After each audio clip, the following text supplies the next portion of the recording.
बच्चों, current electricity एक chapter है आपके 12th में और कैपेसिटर भी है।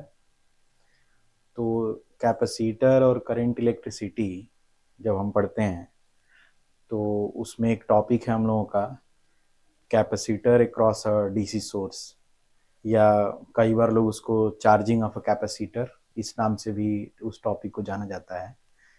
तो ये बहुत ही इम्पोर्टेंट टॉपिक है।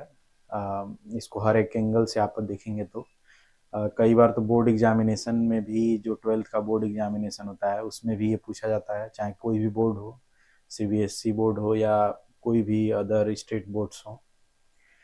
उसके अलावा जेई मेंस हो या जेई एडवांस्ड हो, इन दोनों के लिए भी ये बहुत ही इम्पॉर्टेंट टॉपिक है। इसका कॉन्सेप्ट बहुत ही छोटा है, बहुत ही आसान है, ठीक है, लेकिन इससे प्रॉब्लम्स कई बार पूछे जाते हैं। तो चार्जिंग ऑफ अ कैपेसिटर या capacitor across a DC source, इसमें क्या क्या चीज़ें हम लोग डिस्कस करते हैं फंडामेंटली, उसको हम लोग इस वीडियो में देखेंगे। ठीक है, तो स्टार्ट करते हैं। तो सपोज करिए कि आपके पास एक कैपेसिटर है जिसका कैपेसिटेंस C है और इस कैपेसिटर पे अभी कोई चार्ज नहीं है, अनचार्ज कैपेसिटर है, और इसका कैपेसिटेंस मैंने बताया क्या है, C है। इसको हमने एक रेजिस्टर के थ्रू एक बैटरी से मान लीजिए हमने कनेक्ट कर दिया। तो बैटरी जो है हमारा, मान लीजिए कि वो V वोल्ट का है, EMF उसका V है, और जो हमारा रजिस्टर है उसका रेजिस्टेंस R है, और हमने कैपेसिटर को कनेक्ट कर दिया। एक की भी इसमें हम यूज कर ले रहे हैं इस सर्किट में, और एक रजिस्टर के थ्रू हमने इस कैपेसिटर को इस बैटरी के क्रॉस कनेक्ट कर दिया। तो स्टार्ट में क्या है, अगर मान लीजिए कि हम ये जो की है इस की को हम क्लोज करते हैं एट t इक्वल टू 0 पे। तो अगर t इक्वल टू 0 पर इसको क्लोज करेंगे तो t इक्वल टू 0 पर तो कोई चार्ज है नहीं कैपेसिटर पे। मैंने आपको पहले ही बताया कि कैपेसिटर क्या है, फुल्ली अनचार्ज है। तो एक्चुअली में एट t इक्वल टू 0 जो चार्ज है, चार्ज ऑन द कैपेसिटर, वो आपका है इक्वल टू 0। तो अगर कैपेसिटर पे t इक्वल टू 0 पर चार्ज 0 है, तो हमें एक चीज पता है कि कैपेसिटर के क्रॉस जो वोल्टेज डिफरेंस होता है कैपेसिटर के प्लेट्स के क्रॉस, वो charge on the capacitor divided by capacitance के बराबर होता है। तो अगर t इक्वल टू 0 पर चार्ज ही कैपेसिटर पे 0 है, तो इसका मतलब जो पोटेंशियल डिफरेंस होगा अक्रॉस द कैपेसिटर, कैपेसिटर के प्लेट्स, वो भी क्या होगा, 0 होगा। तो एट t इक्वल टू 0 अगर हम देखेंगे तो जो पोटेंशियल यहाँ का होगा वो यहीं का भी होगा। यानी कि अगर मान लो कि मैं यहाँ का पोटेंशियल 0 मानता हूँ, तो 0 0 0 0 0 यहाँ का भी पोटेंशियल क्या होगा, 0, और यहाँ का भी पोटेंशियल क्या हो जाएगा, 0। टी इक्वल टू 0 की बात कर रहा हूँ मैं। टी इक्वल टू 0 पर चार्ज ऑन द कैपेसिटर क्या है, 0। तो यहाँ का जो पोटेंशियल होगा वही यहाँ का होगा, और दैट्स वाई वही यहाँ का होगा, सिंस पोटेंशियल डिफरेंस बिटवीन जो प्लेट्स है वो क्या है, 0 है। तो यहाँ का पोटेंशियल भी क्या हो गया, 0। अब यहाँ का 0 माने हो तो यहाँ का V है, यानी कि यहाँ का भी पोटेंशियल क्या हो जाएगा, V हो जाएगा। यानी कि पोटेंशियल डिफरेंस इस रजिस्टर के क्रॉस कितना हो गया, V माइनस 0, यानी कि V हो गया। तो इस रजिस्टर में करंट कितना फ्लो हो जाएगा, V divided by R। Ohm's law के according potential difference divided by register का रेजिस्टेंस। ठीक है, तो t इक्वल टू 0 वाला सिचुएशन ये होगा। लेकिन अगर आप किसी इंटरमीडिएट सिचुएशन की बात करेंगे, मतलब कुछ टाइम निकल गया, आपने की को t इक्वल टू 0 पर तो क्लोज कर दिया, उस समय तो चार्ज ऑन द कैपेसिटर 0 था, लेकिन अब मान लीजिए कि कुछ टाइम और बढ़ा आपका, अब t इक्वल टू 0 के अलावा टाइम बढ़ता गया। तो जैसे जैसे टाइम बढ़ेगा वैसे वैसे इस कैपेसिटर पे चार्ज आता जाएगा, और जैसे इस कैपेसिटर पे चार्ज आता जाएगा वैसे वैसे there must be a potential difference between the plates of the capacitor. ठीक है, और वो डिपेंड करेगा कि what is the charge on the capacitor. ठीक है, तो हम लोग यहाँ पे डिस्कशन जो करेंगे उस इंटरमीडिएट सिचुएशन की करेंगे। यहाँ पे तो मैंने अभी जो बताया आपका कि जो करंट थ्रू द रजिस्टर, यानी कि इन दिस सर्किट करंट जो है वी बाई आर है, ये हमने कब की बात की है, ये हमने बात की है जब टी इक्वल टू 0 था। ठीक है, लेकिन हम थोड़ा सा इंटरमीडिएट सिचुएशन की बात करने वाले हैं। तो मान लेते हैं, अब हम मान लेते हैं कि आपका जो है किसी टाइम टी पर, ठीक है, एट टाइम टी, किसी टाइम टी पर जो चार्ज है, चार्ज ऑन द कैपेसिटर, वो आपका मान लीजिए क्यू है, ठीक है। कैपेसिटर पे चार्ज क्या हो गया, क्यू हो गया। मान लीजिए पॉजिटिव टर्मिनल है, ये नेगेटिव टर्मिनल, ठीक है। तो कैपेसिटर पे चार्ज क्या हो गया, क्यू हमने मान लिया। तो इसका मतलब जो पोटेंशियल डिफरेंस हो जाएगा अक्रॉस द कैपेसिटर, वो आपका क्या हो जाएगा, वो आपका, आप जानते हैं कैपेसिटर में पढ़े होंगे तो Q बाई सी हो जाएगा। यानी कि इसका मतलब ये हुआ कि अगर मैं यहां का पोटेंशियल जीरो मानता हूं तो यहां का 0 0 0 0 0, यहां का भी पोटेंशियल क्या होगा, जीरो होगा। लेकिन इसके और इसके बीच का पोटेंशियल डिफरेंस कितना हो चुका है, Q बाई सी हो चुका है। तो अगर यहाँ का पोटेंशियल जीरो है तो यहाँ का जो पोटेंशियल होगा वो Q बाई सी के बराबर हो जाएगा, ठीक है। तो यानी कि यहाँ का भी पोटेंशियल आपका Q बाई सी के बराबर हो जाएगा। और यहाँ का जीरो माने हो तो इसका मतलब यहाँ का पोटेंशियल V हो गया। तो V हुआ, यानी कि यहाँ का भी पोटेंशियल क्या हो जाएगा, V हो जाएगा। इसका मतलब ये हुआ कि जो पोटेंशियल डिफरेंस हो जाएगा across the R, across the resistor R, वो किसके बराबर हो जाएगा, वो आपका हो जाएगा, देखिए यहाँ का पोटेंशियल आपका V है और यहाँ का पोटेंशियल Q बाई सी है। तो पोटेंशियल डिफरेंस रेजिस्टर के क्रॉस क्या हो गया, V माइनस क्यू बाई सी के बराबर हो गया।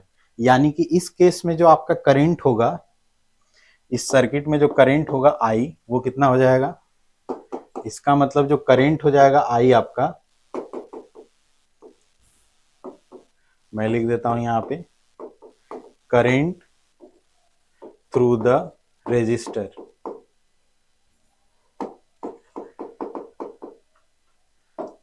वो कितना हो जाएगा, वो हो जाएगा आपका potential difference divided by R, यानी कि V minus Q by C divided by R, ये आपका करंट हो जाएगा।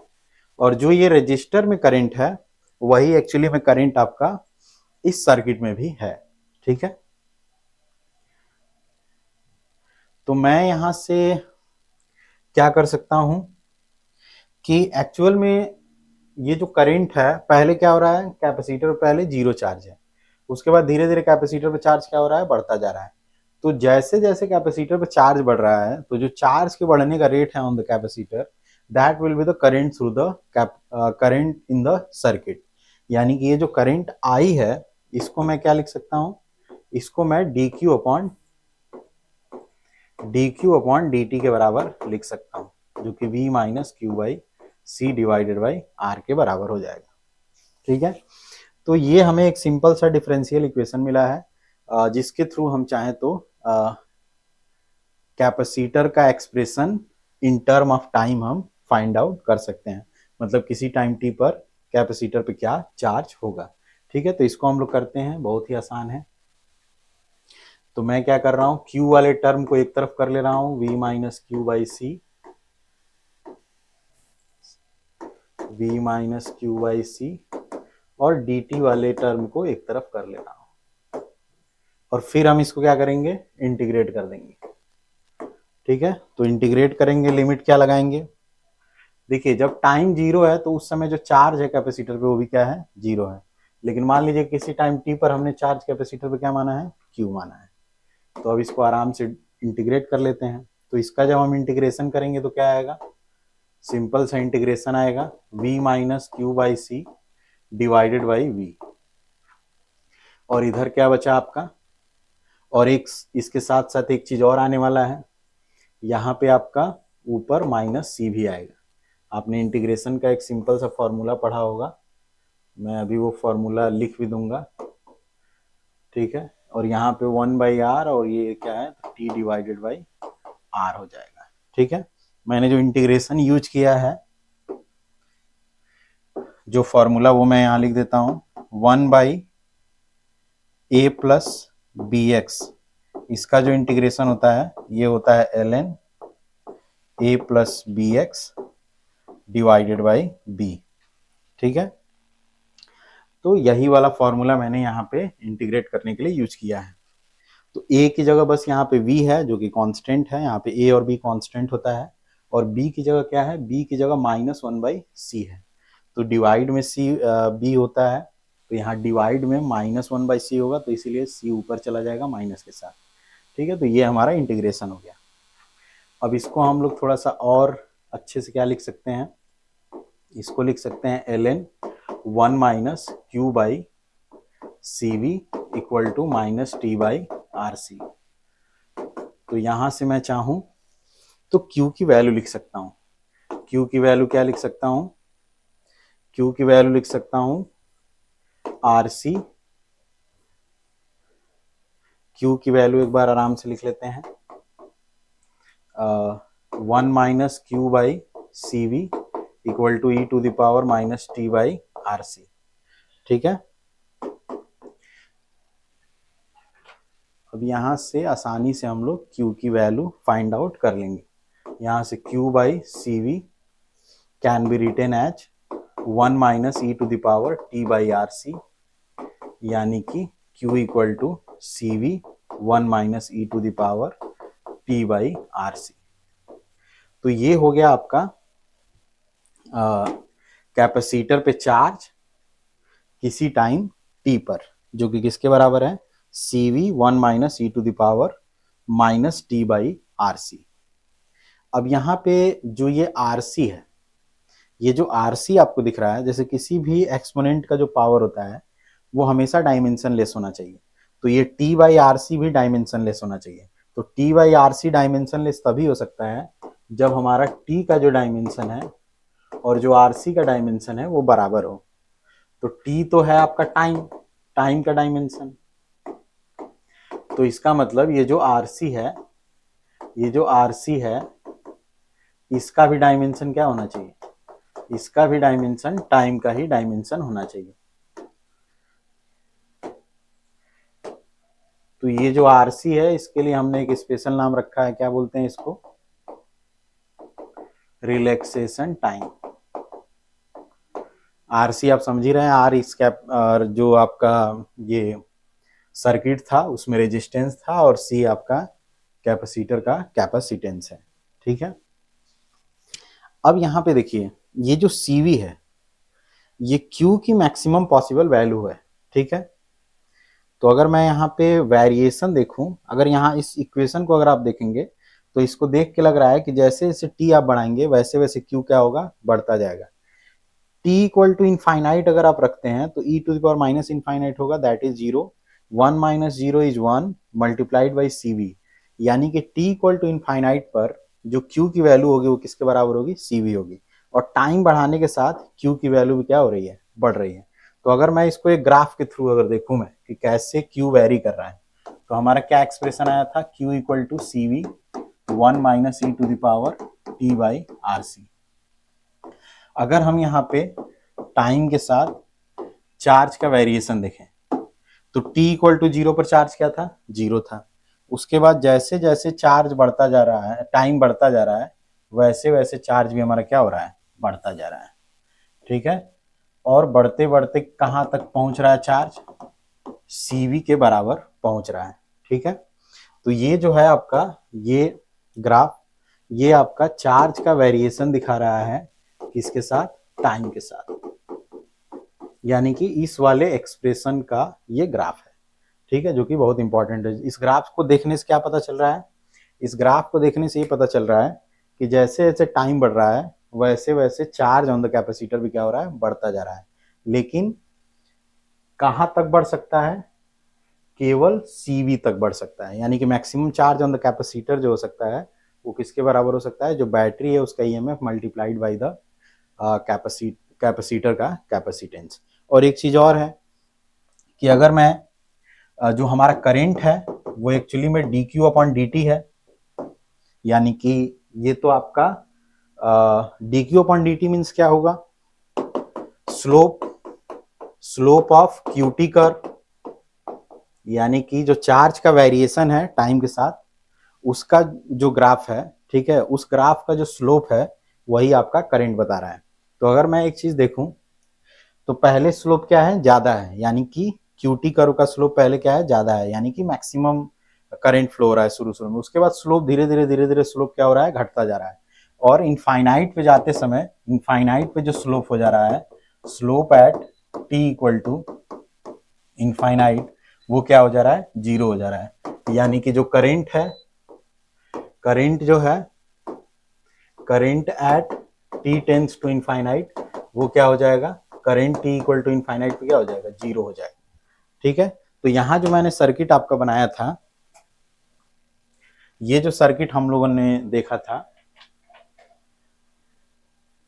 जब t इक्वल टू जीरो पर हम इस की को क्लोज कर रहे हैं, तो उस समय मैक्सिमम करंट फ्लो हो रहा था इस सर्किट में, जो कि v बाई आर के बराबर था। लेकिन जैसे जैसे टाइम बढ़ता जा रहा है, करंट कम होता जा रहा है, और t इक्वल टू इनफाइनाइट पे इस सर्किट में करंट क्या हो जा रहा है, जीरो हो जा रहा है। यानी कि अब कोई सर्किट में करंट पास नहीं कर रहा है। ठीक है। लेकिन तो एक तरीके से ये भी कह सकते हैं इनडायरेक्टली कि टी इक्वल टू जीरो पर जब बैटरी जब कैपेसिटर पे कोई चार्ज नहीं था, तो उस समय इसका रेजिस्टेंस जीरो था, जीरो रेजिस्टेंस की तरह कैपेसिटर बिहेव कर रहा था। लेकिन जैसे ही कैपेसिटर फुल्ली चार्ज हो गया, तो उस समय कैपेसिटर का जो रेजिस्टेंस है, वो ऐसा है जैसे लग रहा है कि इनफाइनाइट रेजिस्टेंस है, यानी कि कोई करंट ये फ्लो नहीं होने दे रहा है। ठीक है। तो यही हमें समझ में आया कि t इक्वल टू जीरो पर करंट मैक्सिमम है, लेकिन t इक्वल टू इनफाइनाइट पे करंट क्या हो जा रहा है, जीरो हो रहा है। ठीक है। तो ये एक छोटा सा डिस्कशन था। ठीक है। जिसमें जिसको हम लोग चार्जिंग ऑफ अ कैपेसिटर बोलते हैं। अगली वीडियो में हम लोग इस पे और किस किस तरह का प्रॉब्लम आ सकता है, क्या क्या बन सकता है, कैसा कैसा बनता है, प्रीवियस ईयर में क्या क्या पूछा गया है, उसको भी हम लोग डिस्कस करेंगे। फिलहाल इसको आप लोग आराम से देखिए, बिल्कुल समझ में आपको आना चाहिए। किसी भी तरह की प्रॉब्लम हो तो आप कमेंट सेक्शन में अपना जो भी क्वायरी है या जो भी आप क्वेश्चन आपके दिमाग में रेज हो रहा है, उसको आप पुट कर सकते हैं। उससे रिलेटेड वीडियो भी अलग से सेपरेट एक बनाया जा सकता है to clear your doubts. Thank you.